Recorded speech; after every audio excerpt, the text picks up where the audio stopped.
Hey, what's up, guys? Houston here. Here's the pros and cons of getting a personal loan or emergency personal loan when you have bad credit and you're looking for one with no credit check. Okay, here's the thing about it.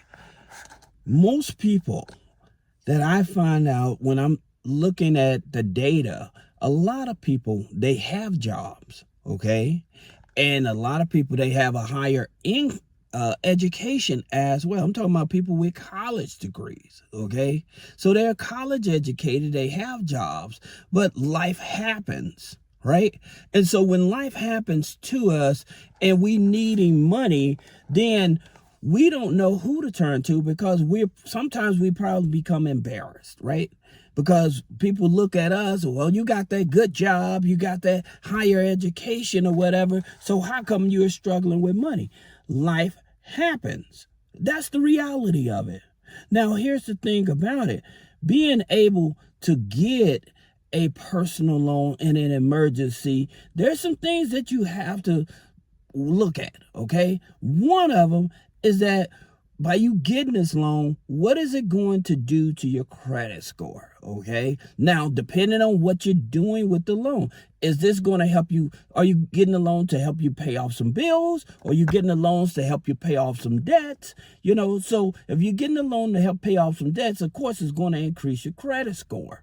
All right. Then also, if you're getting a loan to pay off your debts, then it's also going to save you on interest. All right. Sometimes we just need that emergency help. We have a family member that's struggling and we don't have the means to do it. So we take out a loan in order to help that family member. Okay, so that's the thing about it that a lot of people don't understand. When you have a good job, you have a higher education, but it's just that you don't not making enough money. Okay, or you making enough money, it's just that all the money is gone because you have all these other expenses. That's the reason I tell you guys is when you work in a job, the first thing you want to do is go get the interest-free loan. And that means filing that W-4 form so the IRS can stop taking money from you for at least 3 to 4 months.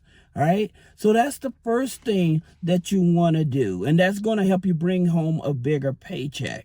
Now, in terms of an emergency is when it happens right then and there. So filing that W-4 definitely is not going to help you right away. Right. So that being said, in terms of getting a personal loan, that high interest loan, more likely, most of the time, now you're going to put yourself in more debt. Right. Okay, and so you don't know if you're going to be able to pay off that loan. So it's just a multitude of things that happen. But at the same time, one of the things about it is that you realize, okay, yeah, I have to pay higher fees.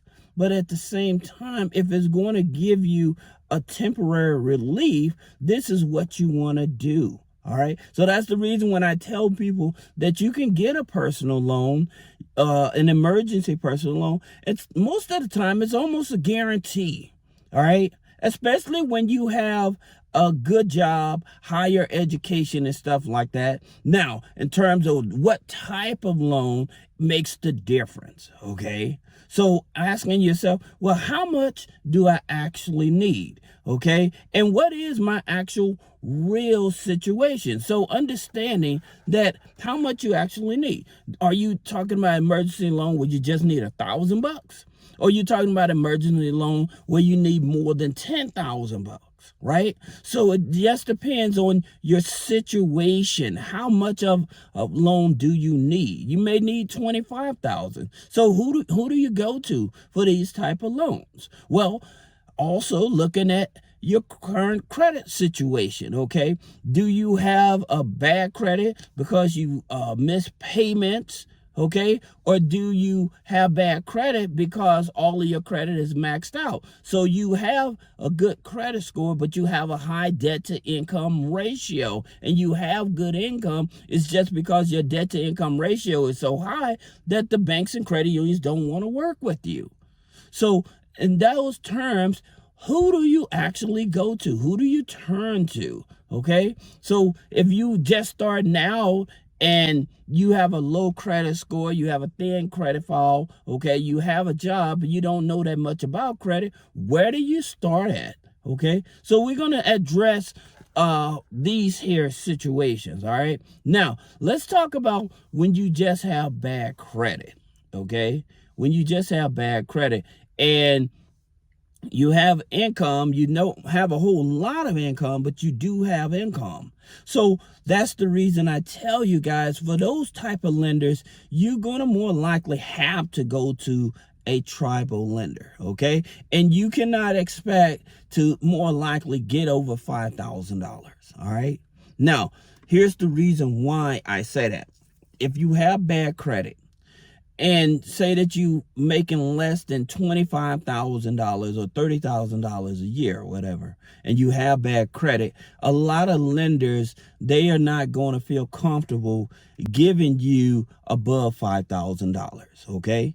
And so with that situation is where the tribal lenders come in, all right? And so that's the reason I tell you about the platforms that you should look at, like Low Credit Finance, all right? Now, they state they offer loans up to $50,000, all right? Now, the majority of the loans that I see them issue, the maximum I've seen them issue is up to $5,000.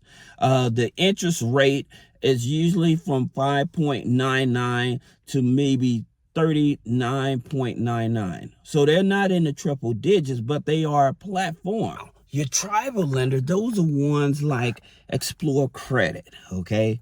And like with your tribal lenders, they're not licensed in all 50 states, okay? However, you'll be able to go get a loan from them up to $2,000. Now, you have places like Check into Cash, okay? So with Check into Cash, they offer loans up to $5,000, plus they offer lines of credit as well, okay? Now, again, those type of places are not in all 50 states. So that's the reason why you need to understand that with some of these lenders and stuff that you apply to, they may not cater to that state, especially New York. Okay, so New York is one of those states, they have very high regulatory. The thing about it, with their situation, people there, when they're trying to get a loan, it's much easier for them to, again, they have to go to bigger platforms in order to get approved for a loan, okay? Now, here's the thing about it. Let's just say, again, you have a college degree, you have a good job, but you still can't get a loan from your bank or credit union. Who do you go to, all right? So this is where now lenders, they look at your they look at the credit file, okay? And they're looking at how old the credit file is, all right? They're looking at how much DTI you have. And so you have to find lenders that work with people with a credit file that's at least 2 years old, with a credit file that may be not over 75%, okay? So those are the type of lenders, like you're going to go with Universal Credit, okay? And they are a subsidiary of Upstart, okay? And they loan up to $50,000, all right? So you have Avant Credit for high DTI, okay? They said that minimum credit score they work with is a 580. Minimum income is usually about $12,000 or more annually. Okay, so it's just certain lenders that you have to go to. All of them aren't going to just say, okay, I'll give you a chance. Again, when you have dire situations with the emergency type of loans and stuff like that, that's the reason why you have to go to I would say it's better to go to platforms, all right? Even though they bombard you with a lot of invitations of different loans and stuff, but your platforms will give you a higher chance of approval. Like Big Buck Loan goes up to $5,000. You have Viva Payday Loans goes up to $5,000. You have Viva Loans goes up to $15,000. Okay, so you have these different lenders that are willing to work with you,